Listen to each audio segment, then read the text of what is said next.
Saturday that they have one outside L.A. In Ontario. Yeah. And they're wearing wristbands.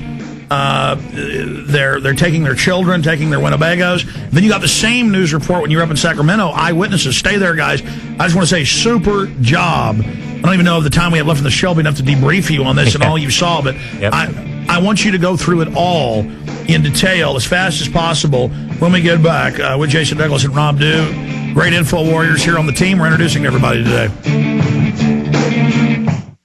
We're on the march. The Empire's on the run. Alex Jones and the GCN Radio Network.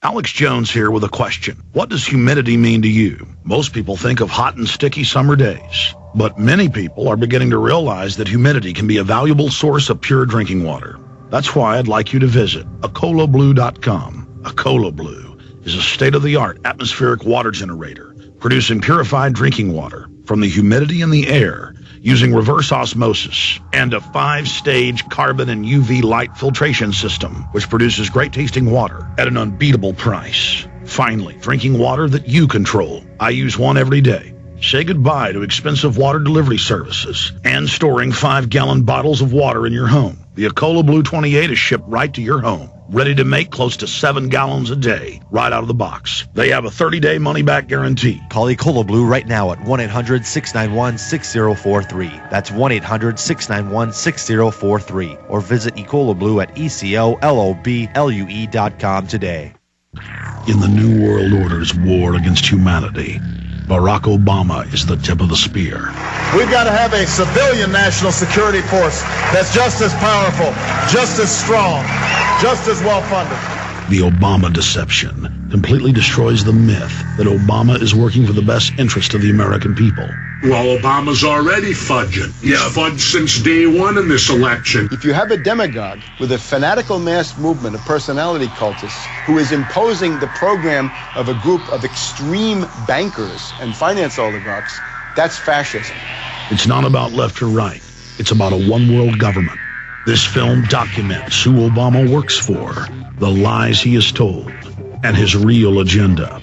Get your copy of The Obama Deception today at Infowars.com or download it in super high quality at PrisonPlanet.tv. The Obama Deception. The people strike back.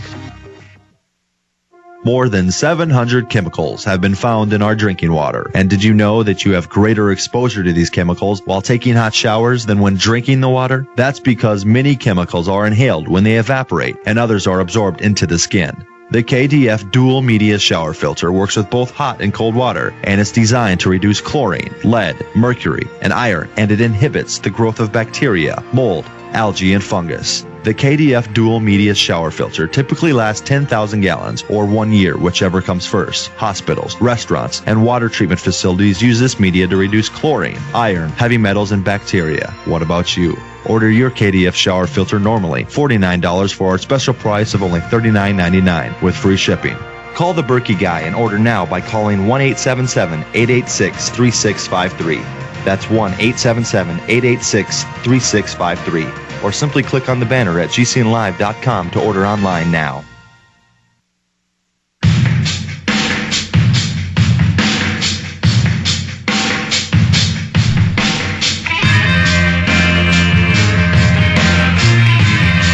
We are back live. By the end of the show today, it's going up on Infowars.com, another exclusive. We'll tell you it's Alabama and surrounding states going to the factory that makes the admitted plastic coffins for the CDC they're putting all over the 50 states. Colorado, Alabama, Georgia, Florida, Texas, Michigan. And these are brand new coffins being made and being shipped off to government holding facilities and fields all over the country. And those photos, new ones with all the other mass graves and other coffin videos. And Aaron's listening right now as he uploads all this, doing a great job. Aaron, add a link for people, because we've written past stories. Say, here's the company that sold the coffins. They admit it. It's for the CDC and a mass plague. And then maybe put a link in there from the Real Newscaster news story where we had the emergency manager on talking about how the feds told him get ready for mass graves outside Chicago. Okay, I'm going to shop about that. It'll be up on Infowars.com. a few minutes after the show ends or so. I'm going to give Aaron time to get all this up. He's in there scanning like 20 photos. We're allowed to post the photos that were sent to us. It pretty much shows you it's Alabama, so we'll just say that. But the truck driver doesn't want much more than that said. Okay, gentlemen, I'm going to try to sit here and shut up. We're also taping for the film because I want to... did you guys interview each other while you were out there about what you were seeing and witnessing? A little bit, but not as...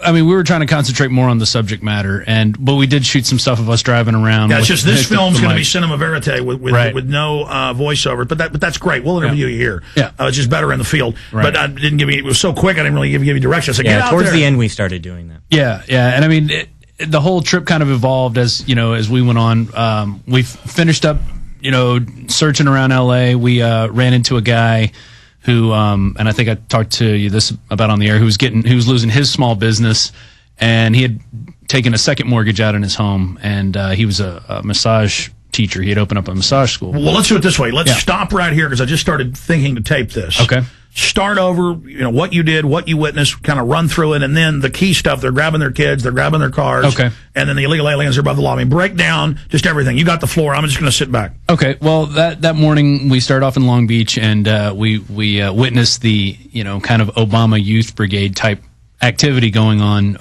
at the dock, or at the heart, was it the wharf there, and that was interesting. And then we were driving around Long Beach. And then we went into L.A. Where are the places we went? Jason knows L.A. We came through downtown, and I took him off to see, some of the hotbeds.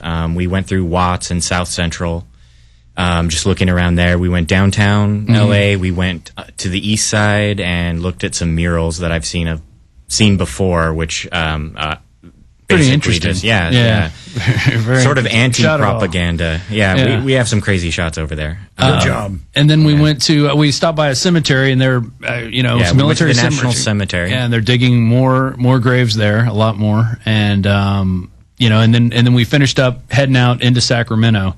Before that, we met this guy, Dr. John, and he told us his story, and we'll have video of all that. He made this big sign, and he's actually had people coming in because of this sign and talking about the bailout and AIG, coming in agreeing with him, that Obama's not doing a good job, and he doesn't see a lot of people, and he actually voted for Obama, and he, a lot of these people that we talk to, they think Obama is going to save them. They really are out of touch. We met a guy in Venice Beach who was, saying the same things. He thinks Obama's going to do it. They're aware of the corruption that's going on, but they don't see the difference between Obama and the corruptors. Well, it's crazy. bankers. In the same breath that they'll say something like, "Oh, I can't believe Obama did this," or "What about we don't agree with the bailouts." They'll say, "But Obama's going to save us." Yeah, I mean they're even though they totally just said some of the things that he's doing wrong. The mass brainwashing is there, and then then we went up to Sacramento. We got there early in the afternoon. Following the map, we drove around.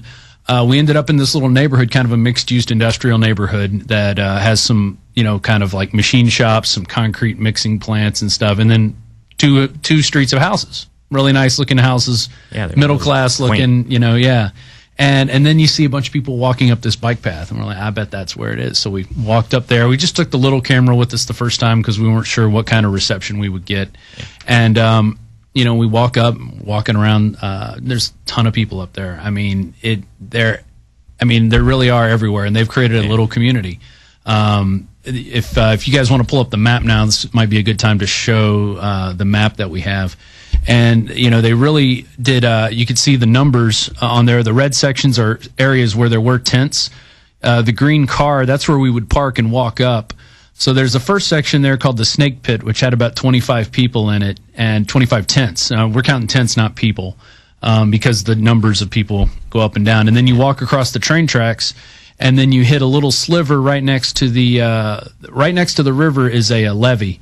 And then on the other side of the levee, they're not allowed to camp on the levee to the river because that's parkland, and they get tickets for that. So they camp on this other side. And the big 85 section, that is the section that even the homeless people, they called it the ghetto. The other ones that were there.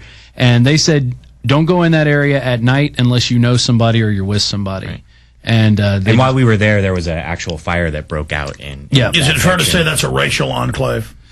We saw mainly a mixture of whites and blacks in 85. Yeah, in there. And then overall, I would say it was more probably 70% white, 30% black. Yeah. About that. And then out of that, it was maybe another the younger. Yeah. The younger black kids lived in that area. And then, but there were some white people in there.